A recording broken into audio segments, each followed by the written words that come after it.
Hello everyone, this is Shweta. I will take you through strategic change management. The topic name is strategic change management, and in that we will be doing learning outcome A. Understand the concept of strategic change management in organizational context. Means in a business context, what is strategic change management?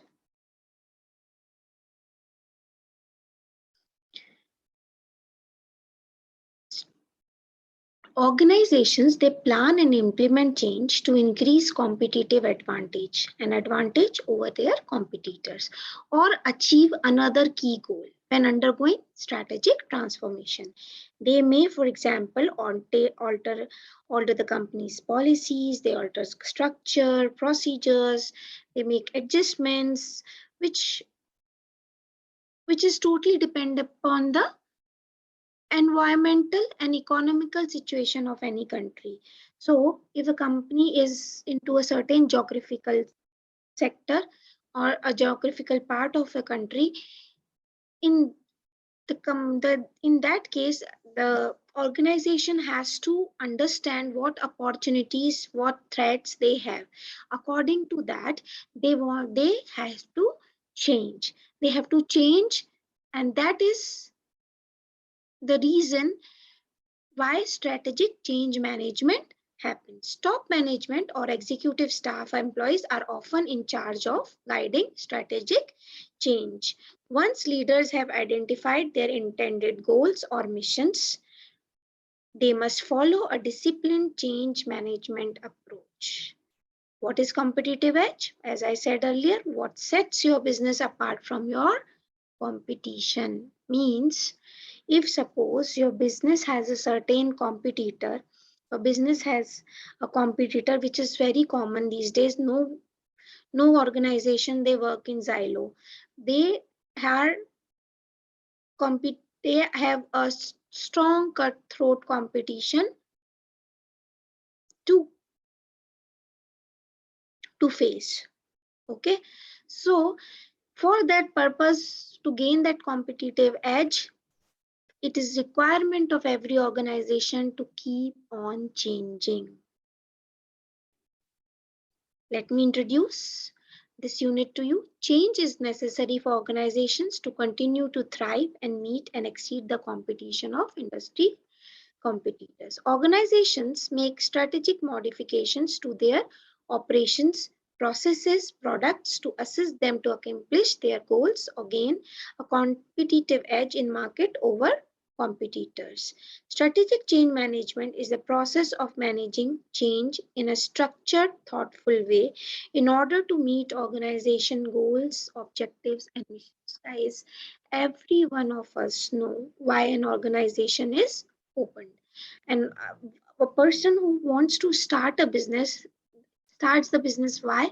Because he has certain objectives in the mind, certain vision in the mind. If you go to for an interview, what is the first question HRs ask you? First is your introduction, and then they ask you how you want to see yourself after 5-10 years. What is it? It is your vision towards yourself. Similarly, a company is treated as a separate legal entity, means it is an artificial person. If if a company is an artificial person, which means it has to behave, it has to keep on changing on a day-to-day basis so that they can accomplish their goals set or vision set for the future. Now, what is change management? What is change? Typically, the concept of organizational change is regard to organization-wide change. Any modification, renovation, or restructuring which happens organization-wide is an organizational change. So, a little change of one employee leaving an organization and taking other employee into the organization does not mean change. A change concept of change in an organization means if you do it organization wide, it should be a bigger change to make or to come under the category of change management. Change management is the systematic approach and application of knowledge, tools, resources to deal with change. It involves defining and adopting corporate strategies, structures, procedures, and technologies to handle changes in external conditions and business environment. Here, if you see this diagram,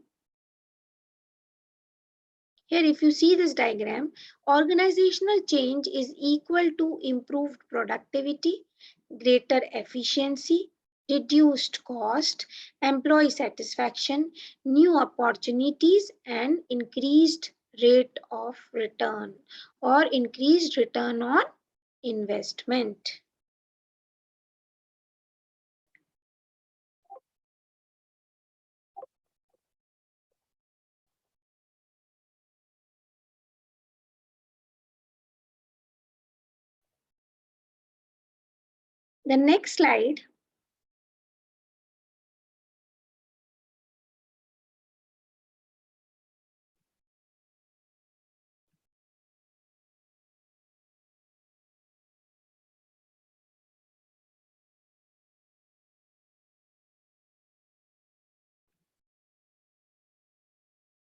The next slide is about types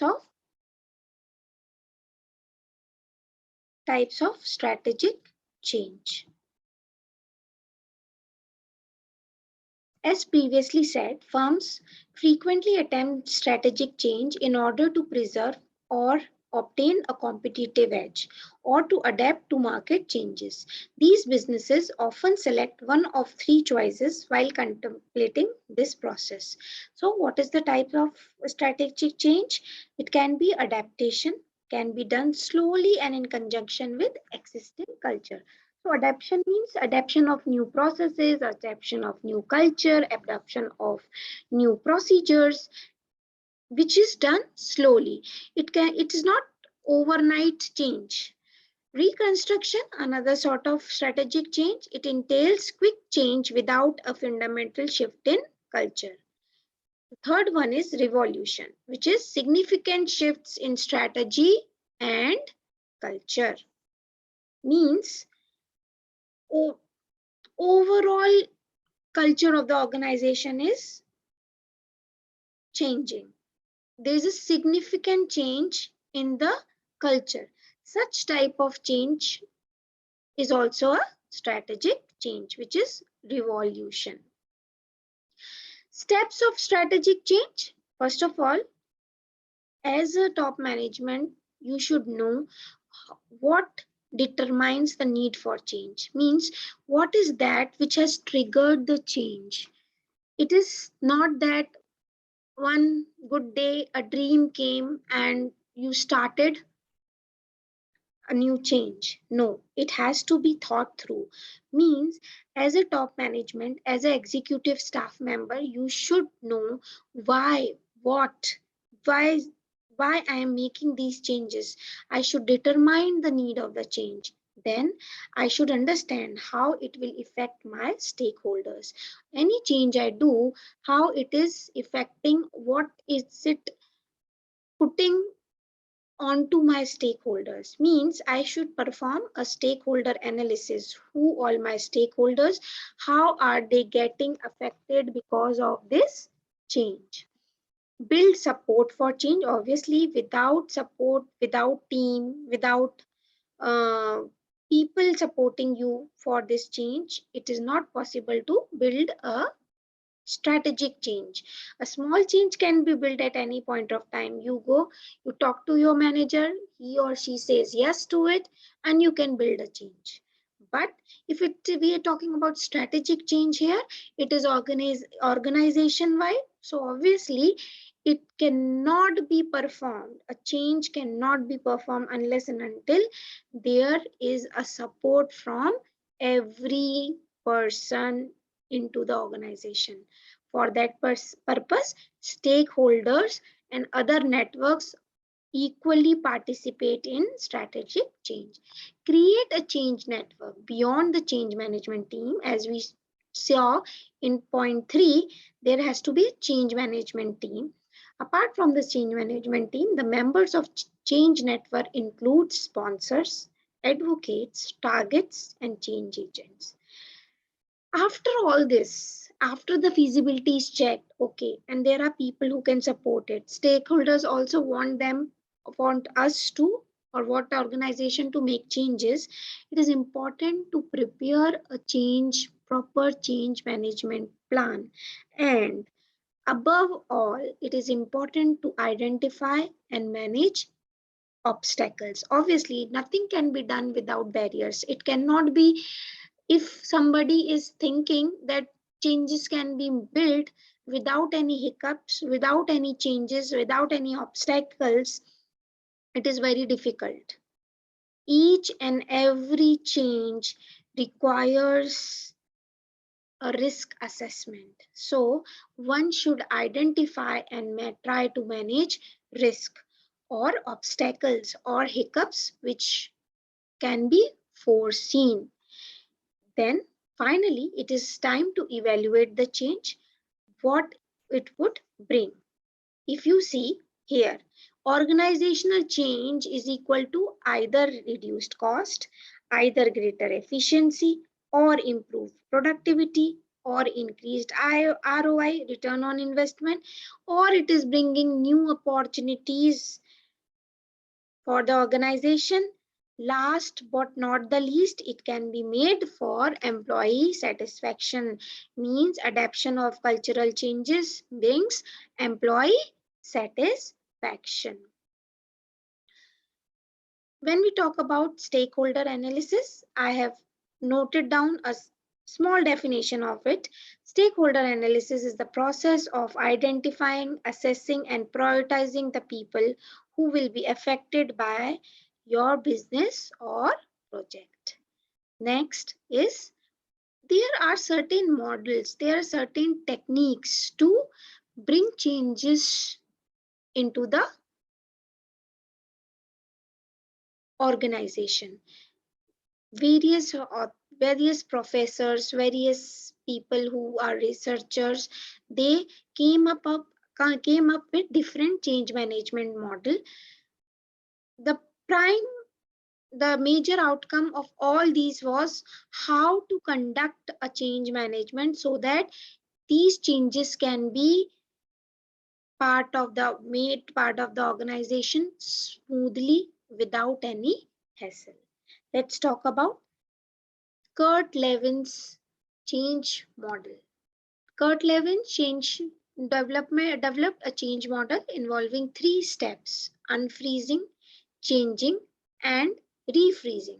The model represents a very simple and practical model for understanding the change process. For Levin, the process of change entails creating the perception that change is needed, then moving towards the new desired level of behavior, and finally solidifying the new behavior as solidifying a new behavior as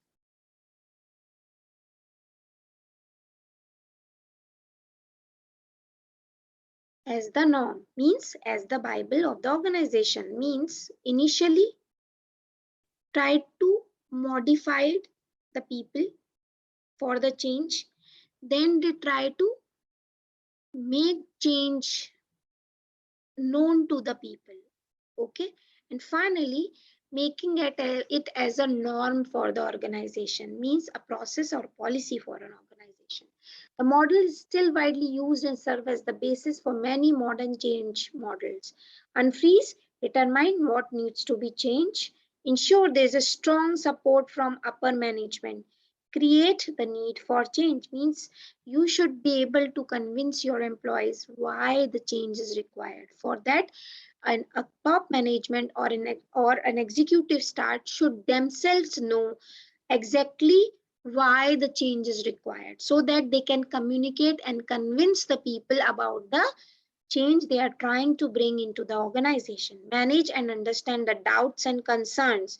Very important. It is always two-way conversation nowadays. There used to be a theory, Taylor's theory of motivation, wherein He was treating people as if they are tools for the organization.